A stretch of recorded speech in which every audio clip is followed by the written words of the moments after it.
Have any of you ever been invited to a baby shower where you were asked to play some of those silly baby-inspired games?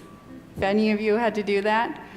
Well, I remember at one of my baby showers when I was pregnant with Camille, John and I were asked to play one of these games. It was a quiz. We were meant to see who was going to get the most right answers. And I remember almost nothing from that quiz except for one thing. The question was, how many diapers does a newborn baby need in one day? I remember this because John and I were shocked to learn the answer.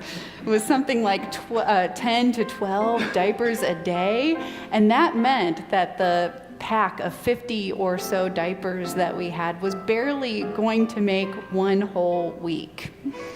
For families who already have to stretch out their finances, for whom financial resources are scarce, that might mean that they have to make a hard decision, trying to stretch out that pack of diapers by changing their babies less often.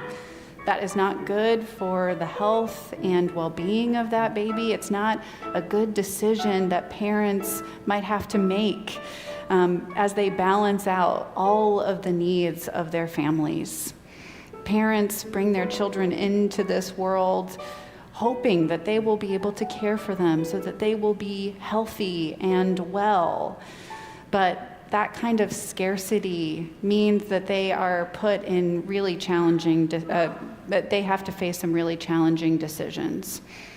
All of us, we follow a God of abundance, a God who is generous and calls us to be generous in return. We give because we are inspired by the greatest of all givers.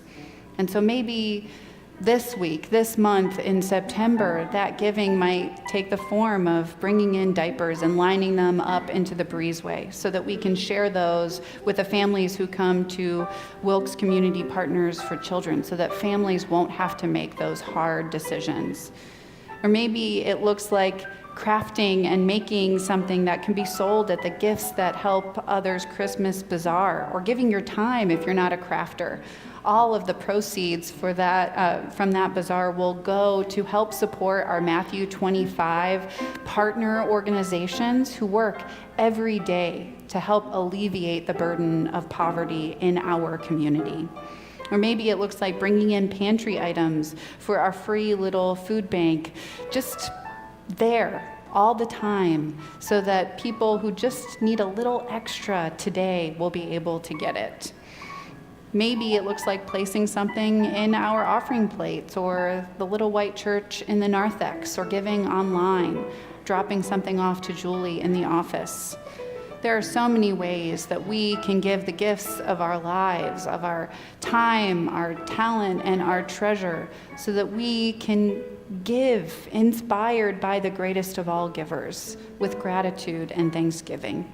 In this time of reflection, I invite us all, in whatever way we feel called, to commit our gifts to God, and then we will offer them together in prayer.